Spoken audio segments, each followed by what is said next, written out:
Fear is both a fragmented and fragmenting emotion. It seems to take many forms, and each seems to require a different form of acting out for satisfaction. This is Alison Anton. You're listening to the ForgiveNest Podcast for A Course in Miracles, your place to explore ACIM topics in meditation, healing, and your special function in forgiveness. This is part 3 of my course-based series called The Root of All Emotion. The links to both parts 1 and 2 are in the show notes. Today, we're going to focus on the crucial idea of fragmenting for a couple reasons, both having to do with fear, projection, and attack thoughts. I'll also give you a visual for how we project fear as an attack thought. And at the end, we'll look at a few ways to train in working spiritually with emotion. I promise that next episode, I'll include an actual meditation that we can practice together. But first, let's go back to parts 1 and 2, where we talked about the original attack thought, which was founded on a wish of ours to have our own autonomy or identity other than our true identity that God bestowed upon us. And while we do this, let's also remind ourselves of what our true identity actually is. Wholeness, oneness, unity, sameness. Jesus in A Course in Miracles says, "You are the kingdom of heaven." The idea of being individuated or separated from the kingdom doesn't include any of these above ideas of oneness. In order to fulfill this wish of ours to have our own self-identity, we have to pretend to be the exact opposite of what we actually are in truth. And we have to go to great efforts to hide that so we can uphold this illusion of ourselves. I often refer to this as a tactical mission of attacking oneness or going against the laws of oneness. This begins the concept of the other. We talked last time about projection and how projection needs an other. This is an idea of a fragment. Me seeing you as a body is seeing you as a fragment because you as a being is wholeness and not limited to a body or form of any kind. Also, we as spirit are not fragmented from each other. We're one together, perfectly united. We are the kingdom, as Jesus says. So really just in my act of seeing you as a separate body or identity, fragmented and not whole, is the effect of our perceived attack on oneness. This is projection.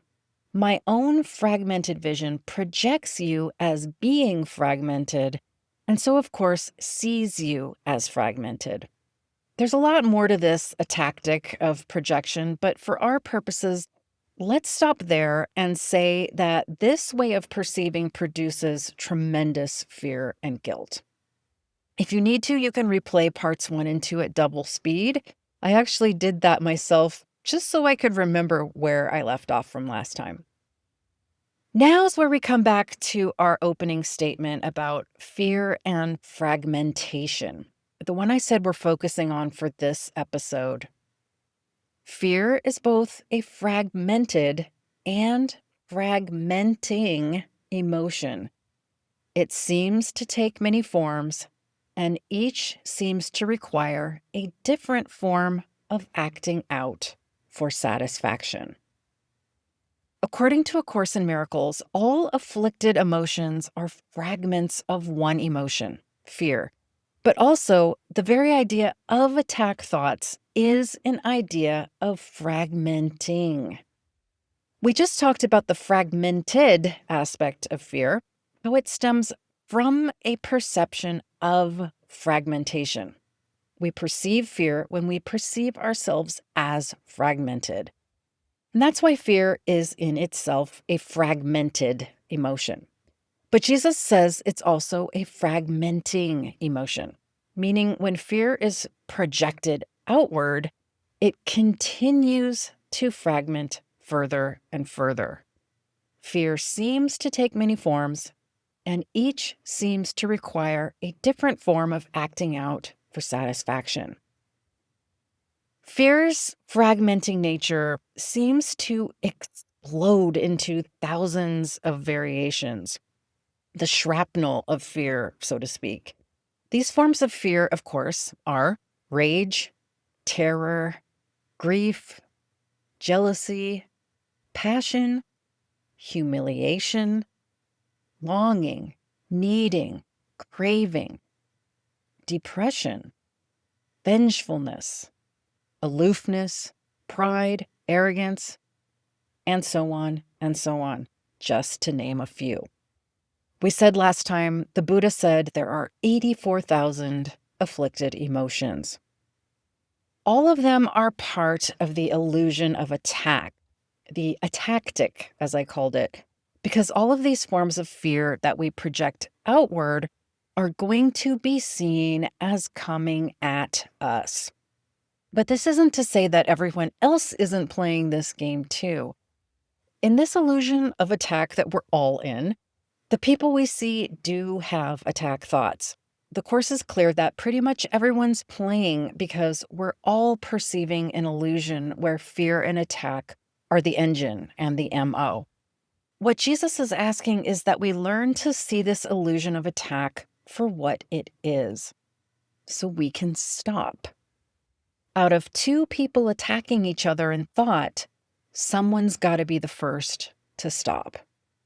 An escalating problem with neither party being willing to see the game and stop it is that what we see externally is what we learn to accept as real.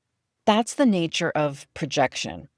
Responding to someone else's chosen fear of the moment, meaning anger or whatever, with our own chosen fear validates both sides' variations and stamps into our minds that attack is real. We seem to prove it to ourselves over and over and over. So the first obvious thing we have to do here is recognize what's happening. But frankly, there's not a lot of people on the planet willing to do this. So tag, you're it. But before we go on to talk about some ways to train to work with our various forms of fear, I'd like to give you a visual of projection and the idea of an attack thought at the heart of it. So let's imagine projection as a huge empty sphere or an empty shell. It doesn't have anything in it until we decide what we want to put there. Remember, what we project is what we want to see coming back at us. So we have to place inside that container the thought of what we want to see. We've talked a lot so far about what we think we want: separation and autonomy, which is a dream of ourselves and everything as fragmented parts divided from the whole. Into this empty sphere, the idea of fragmentation or separation gets inserted. Let's imagine that idea as a round, colored sphere at the center, or the heart of the bigger sphere or shell. We can think of that colored ball as a holographic projector of sorts, but that it also has an ability to interpret what it sees around itself in the holographic field or in the shell. This projector is a mental aspect of our divided mind. It has the ability to both project ideas into the field and interpret ideas it sees in the field coming back to it. Jesus has us work and practice with this mental aspect because only our own will can decide how we want to think or how we want to interpret things. No one can do that part for us. We can be guided and helped to make the correct choices, and that's what A Course in Miracles is for. But ultimately, the choice of what we want is up to us. You can make an empty shell, but cannot make nothing at all. This emptiness provides the screen for the misuse of projection. A big thing to consider here is that if our original idea of attack has never been removed from the mental projector, the script of attack is still playing on the screen or in that shell, and we're still interpreting everything we see as some variation on that. Attack, fear, guilt, punishment, and around and around and around. There are so many variations on the theme, but no matter how fear shows up, we perceive that thought coming back at us because that's how mental projection works. Each of your perceptions of external reality is a pictorial representation of your own attack thoughts. To the point of our episode today, the most significant part of the external reality we're projecting is, of course, our physical bodies and all the thousands of forms of fear, which is all our afflicted emotions. Fear becomes grosser and grosser, seemingly more solidified and more righteous the further out it goes. For example, fear in the form of anger or resentment seems justified when we see it as coming from something external to us that we need to interpret as an attack and put up our fears as defenses against it. But if we're brave enough to look into the heart of any of our afflicted emotions, we can get all the way back to that empty shell and rewrite the script we placed in there. So let's spend the last part of this episode talking about a few ways we can train in working spiritually with fear and emotion of all varieties. Next week, I'll include a meditation so we can actually do this work together. And I'll kind of describe what we're doing next week as well so we can put this whole picture together. The first way I work spiritually with emotions is in a meditative state by actively conjuring up emotional states. We can think of an experience we had, something someone said or did to us, or something we did or said, or a world event that arouses emotion. For most of us, it doesn't take much to arouse emotion. Any number of emotions seem to be lurking around the corner at all times.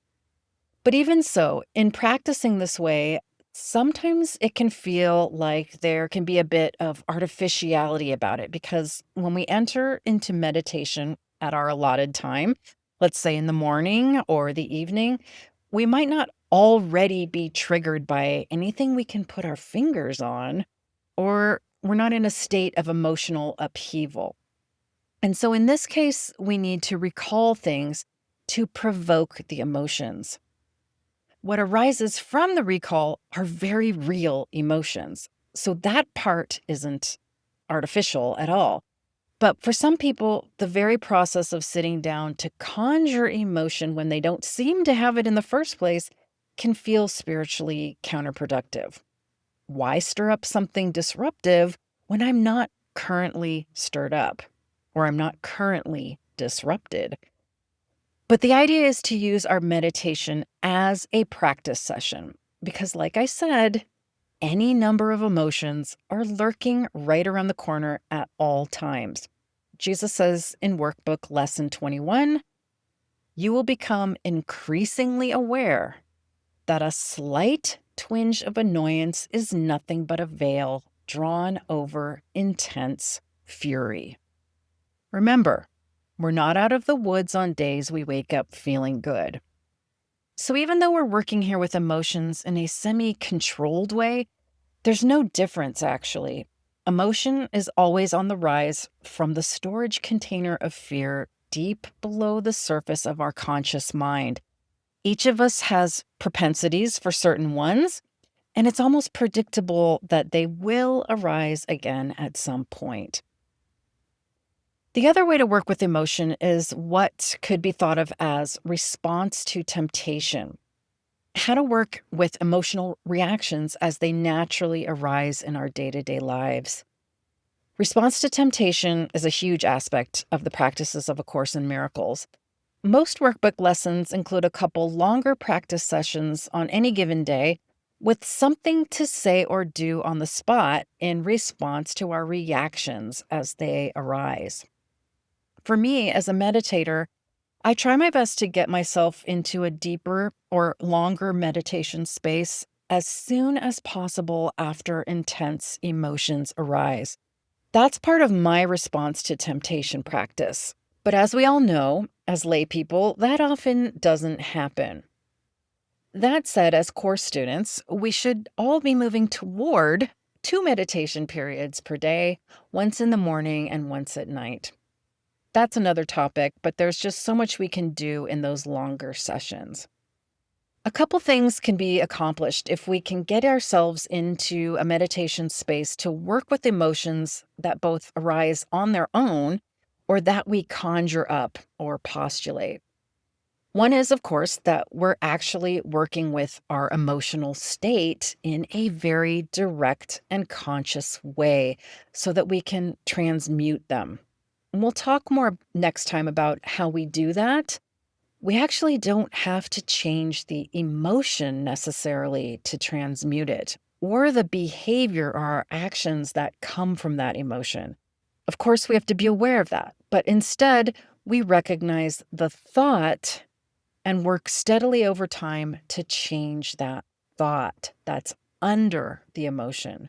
The thought, remember, is the idea we project into the empty shell. At least that's how we looked at it using my visual a bit ago. The other thing we accomplish by working with the emotions in a meditation space is that we gain familiarity with the terrain of emotion. Not just our reactionary process, that too, but we gain confidence in that emotions aren't actually what they seem to be at face value. There's actually no substance to them at all if we're brave enough to go into them, feel into them, and look into the heart of them. Any meaning we give an emotion is held within the thought that it arose from. So when we remove the thought and the story that perpetuates the emotion has nothing to attach to. It becomes something like a string section without a groove or a bass line to carry it forward. Eventually, with enough regular practice, we find that the original empty shell we placed the attack thought into holds a different invitation for us to open the door to our storehouse of love and miracles and receive the very palpable, very visible, gentle wave of peace that flows through it directly to us. The miracle is always there. It can be, and admittedly is most of the time, scary to see what's on the other side of an emotion. But in practicing with emotion regularly, every day, the peace underneath calls to us. The more we see it and feel it, the more we have something to compare with the fear and anger and grief that yell at us constantly on the surface. Our motivating statement becomes, I could see peace instead of this. With daily practice, we also eventually recognize we're not doing this alone. Jesus will be right there with you, leading you. I say that truly and not metaphorically. When he says he'll take your hand through this, he means it. I promise the next episode I'll include a guided meditation working with emotions so we can put what we've learned from this series into real practice together. But for now, I'll leave you with that to ponder. Thanks for listening to the ForgiveNest Podcast for A Course in Miracles. I'm Alison Anton. It was great talking to you.